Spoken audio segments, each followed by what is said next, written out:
Good afternoon, MSU community. My name is Wanda Lipscomb. I am the Senior Associate Dean for Diversity and Inclusion and Associate Dean for Student Affairs in the College of Human Medicine. And I am Luis Garcia. I'm the Director of Migrant Student Services.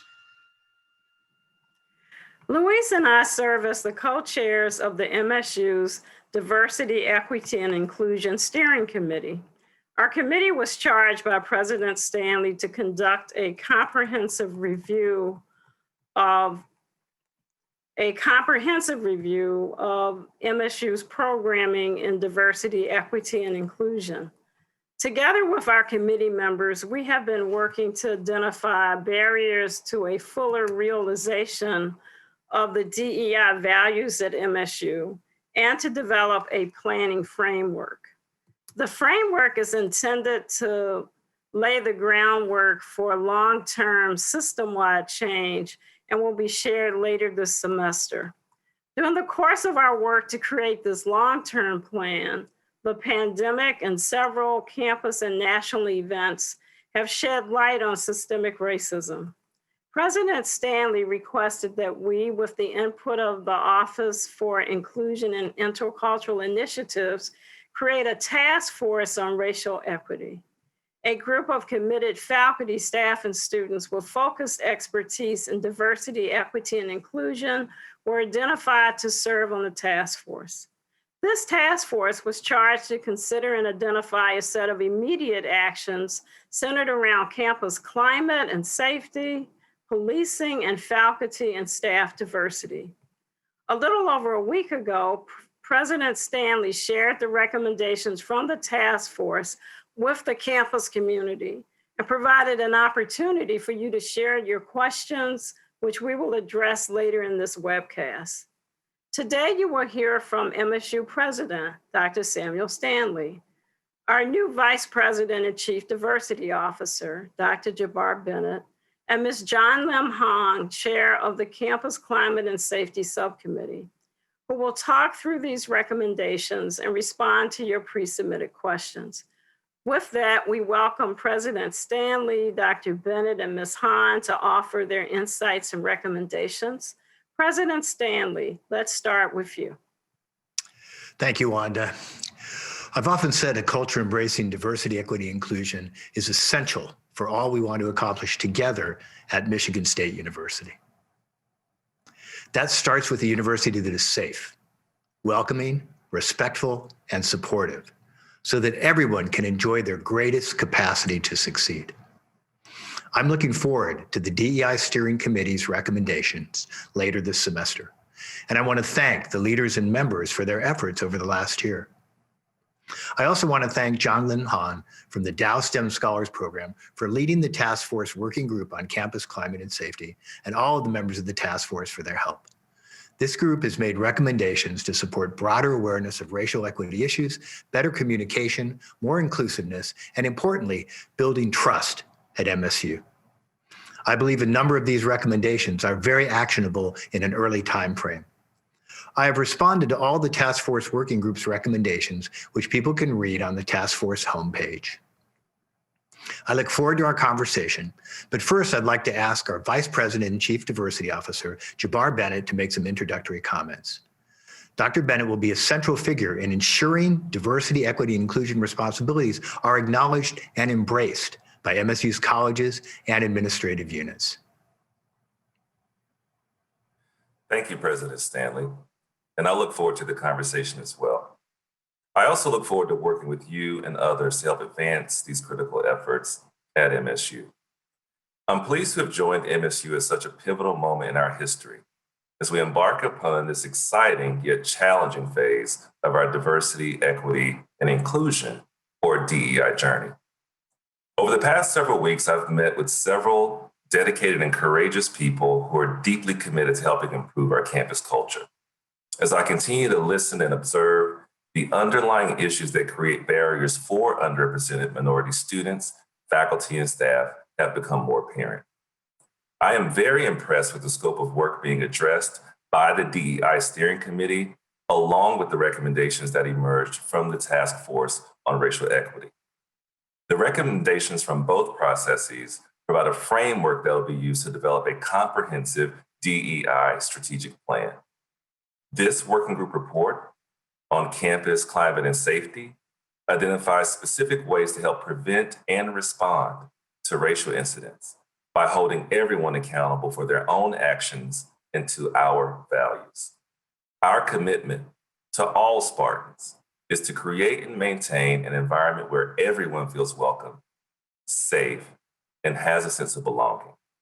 My goal is to help ensure that anyone who studies, trains, or works on campus feels respected, included, and treated fairly.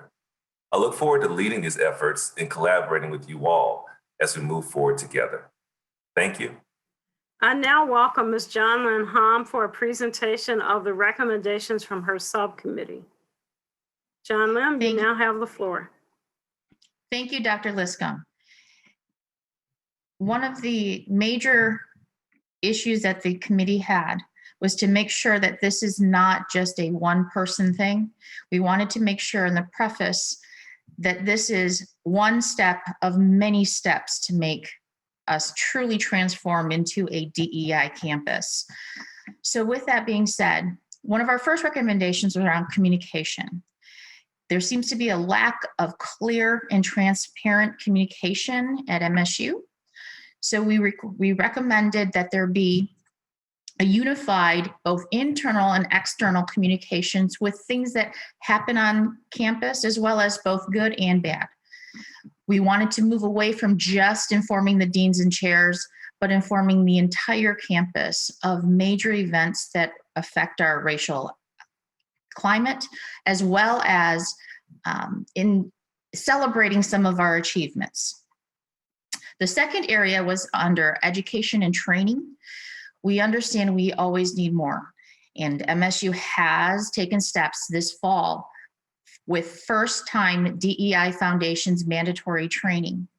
We are lifelong learners at Michigan State, and it is our responsibility to learn, unlearn, and relearn many of the things that we need to do to help move our DEI initiatives on campus.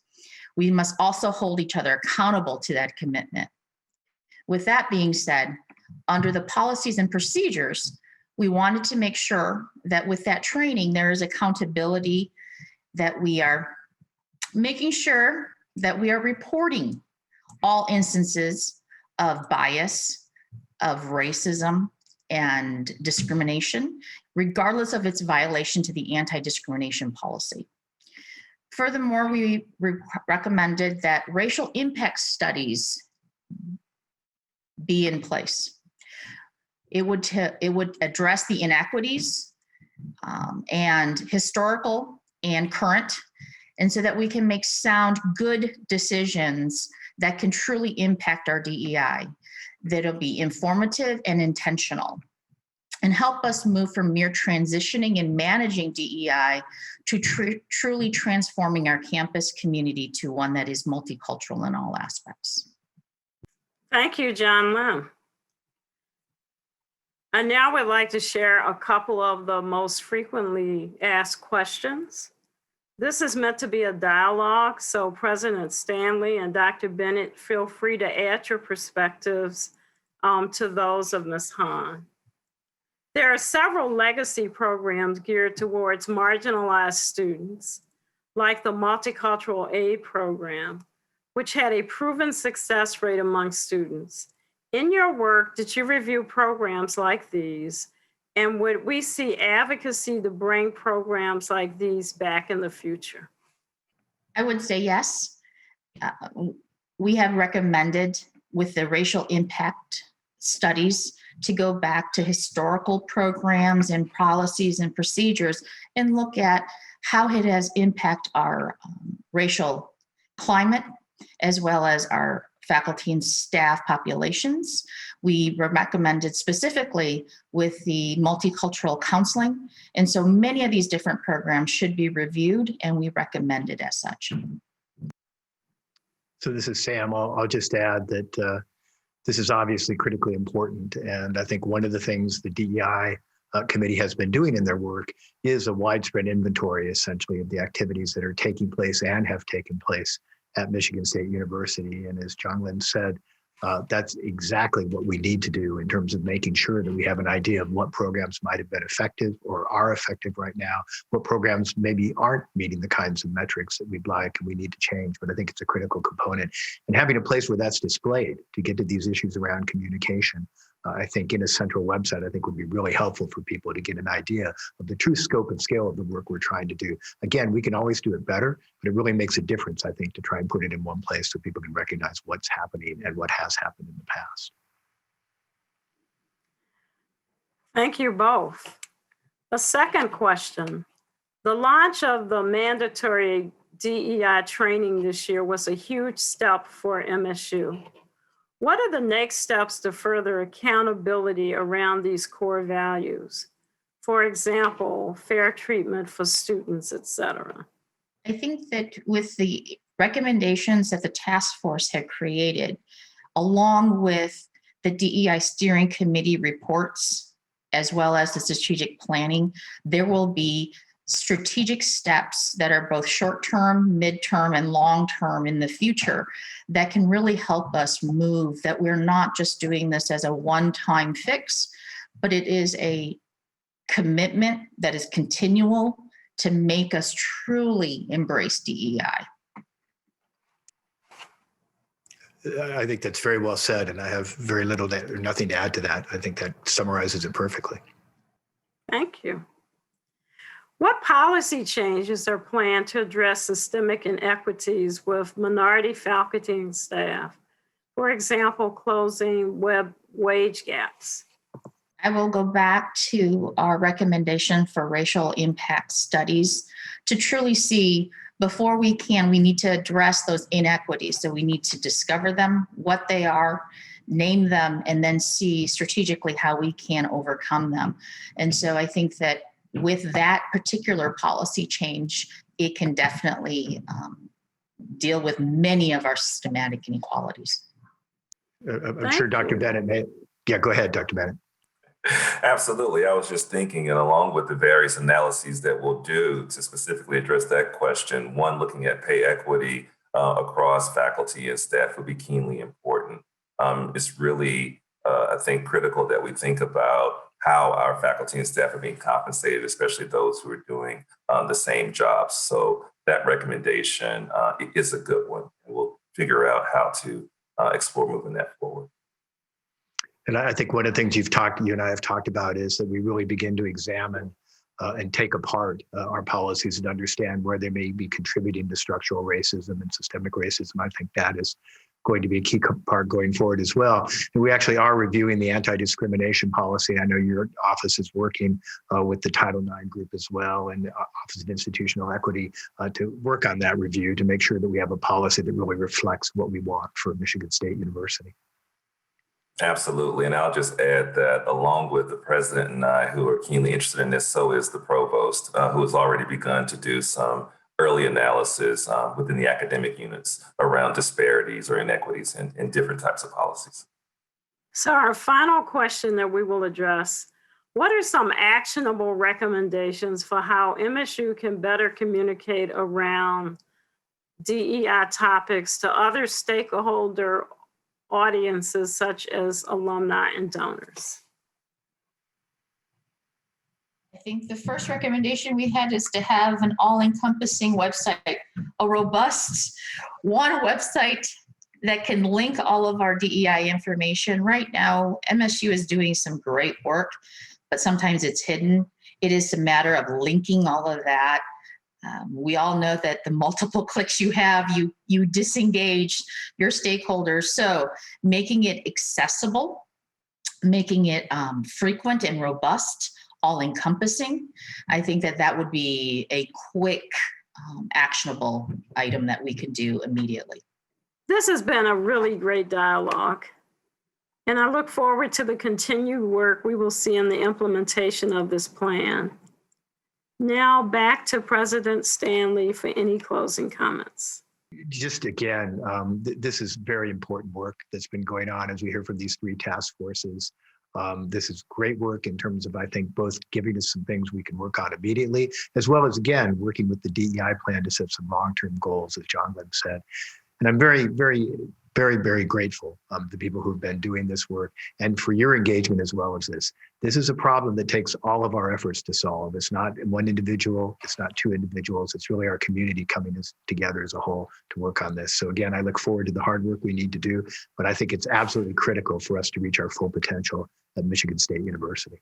Thank you, President Stanley. Luis, closing comments? Thank you, Jonglim Han, President Stanley, Dr. Bennett, and everyone who is joining us virtually. If you would like to further review the recommendations from the DEI Task Force and the response from the President, Stanley, and the other series, please visit the President's Initiatives webpage. This concludes the webcast for today. We want to remind you to stay safe, and we hope to see you in person when most of us are able to return to campus. Again, thank you.